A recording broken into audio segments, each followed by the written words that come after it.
So Elliot Shore-Parks tweeted yesterday, based on what the Magic gave up for Desmond Bane, it wouldn't be crazy for the Sixers to see if they can capitalize on Tyrese Maxey's value right now. Would be a great way to jumpstart the rebuild. And of course, this is kind of his gimmick. If you know who he is, he tweets controversial things to get people going. But I will say, throughout the offseason, there's like 25% of the Sixers fan base that has this opinion on Maxey. I then responded, Maxey's personality, work ethic, mindset is exactly what the Sixers need moving into the next phase of their franchise. Unless it's Giannis, I don't understand a Maxey trade at this point. He's also produced consistently in the playoffs while having clutch moments. What's the rush? The main reason I have no interest in trading Maxey isn't even about his on-court production. It's about what he brings off the court to the team and the mindset. It kind of would help the Sixers build a winning culture, in my opinion.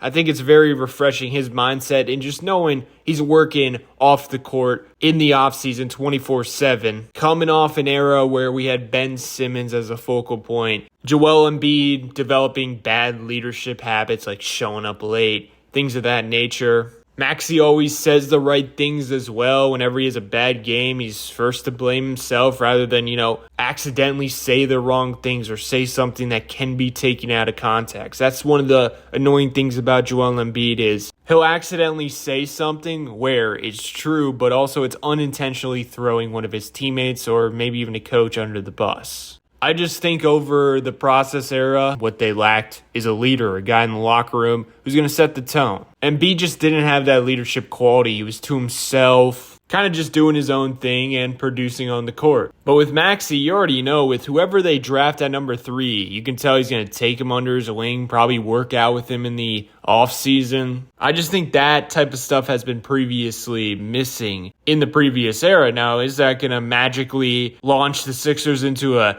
title team? Probably not, but look at OKC and Indiana. You can tell both of those teams are very, very close on and off the court. And both have a very clear vocal leader in Tyrese Halliburton and Shea. Also, why is there this notion that Maxey's done improving? He's only 24 years old, and if you look at what he's done over Sixers' career every single season, he seems to get better. Besides last year, he kind of took a step back, even though I would say he made strides defensively. I thought his playmaking at times took a step up, definitely needs to continue to work in that area. It's not at a consistent level of where it should be or where you want it to be. But let's just break down his career. So he comes to the Sixers in 2021, averages 8 points per game because Doc Rivers didn't play him. And still in the playoffs, he had that key game versus Atlanta where Doc randomly trusted him. As a rookie, despite not getting consistent run, he still had a big moment in the playoffs with all the pressure in the world.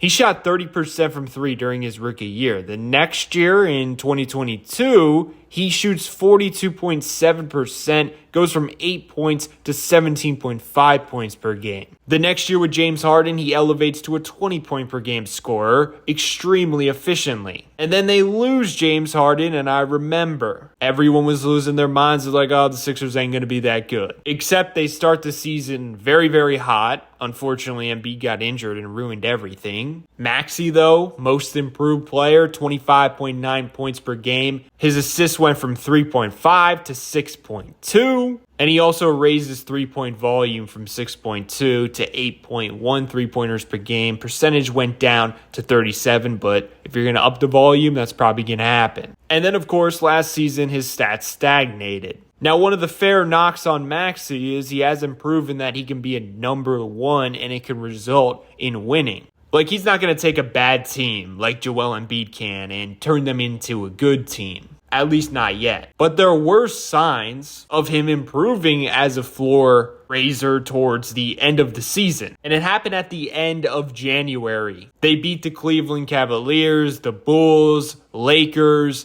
the Kings. And then he had 42 points against Denver in a 3-point loss. Early in February, he was maintaining that level of play. They nearly beat Boston, but remember that big comeback. They beat Dallas. And then they kind of reverted back to being a terrible team. But for a 10-game stretch, starting with that Cleveland game, he was averaging 33.9 points, 7 8.1 assists per game, 4 made three-pointers per game, and shooting 52.4% from the field, while only turning the ball over 2.8 times. And this was with him surrounded by not a great supporting cast. His most played lineup during that stretch was Oubre, Justin Edwards, Yabu, and Eric Gordon. The second most played lineup was Oubre, Edwards, Ricky Council, Yabu. Paul George was in and out of the lineup during that time. And also his play on the court was inconsistent. So although Maxey had a down year, there were still little signs that he can improve as a player and improve in terms of making an impact with a lesser supporting cast. And that has been a struggle for him throughout his career without Joel Embiid on the court. So that stretch right there was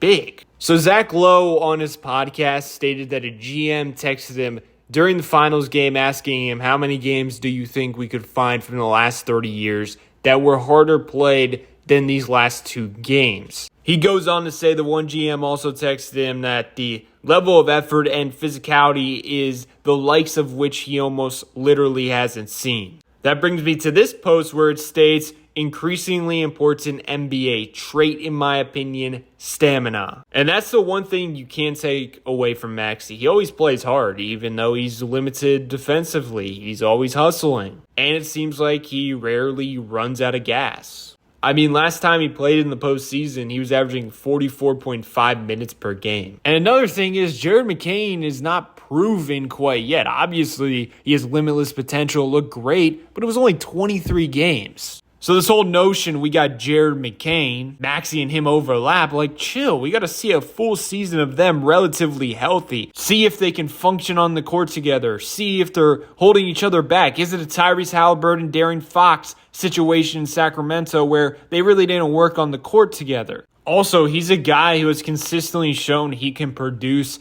in the playoffs. His rookie season, he didn't do much because he only averaged 13 minutes per game, but since then, 40 minutes per game, 20.8 points efficiently. And then the next season, 20.5 points per game. He wasn't as efficient. But then versus the Knicks, 29.8 points per game efficiently, and also had one of the clutchest moments I've ever seen in my lifetime. And if somehow, some way, we get lucky with Joel Embiid's health next year, then you got a duo who can actually carry you. A duo who has amazing chemistry and complements each other perfectly. And Elliot in that tweet bring up the Desmond Bane package. Like, can we just look at the package? KCP was terrible last year, and he's on a bad contract. That's a negative value player. Cole Anthony is not an NBA player. That's a negative value player. So, of course, they had to give up multiple picks. And guess what? If Orlando is good, 3 out of the 4 picks will be late first rounders. The only real valuable pick was the Suns pick because it looks like they're heading downwards as a franchise. Say they get that type of package for Tyrese Maxey. How does that elevate the Sixers franchise? During the process era, how many picks did we land on? You'd be hoping and praying some of those picks turned out to be a Tyrese Maxey level player, but most likely they're going to turn into a player under his status. For some reason in the NBA world, we overvalue and fawn over picks, even though you look at the OKC Thunder, everyone said, oh, they built through the draft.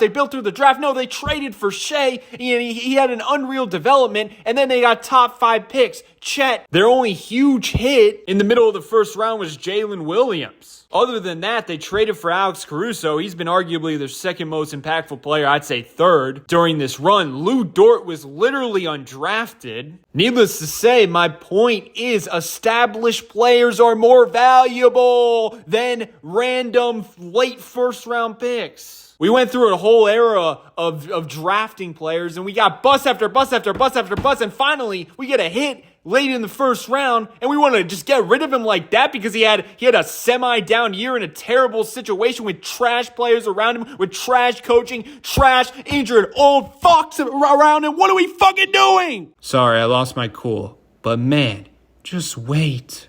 It's too soon. It's way too soon. Plus, just looking at his career, I guarantee you Maxey bounces back.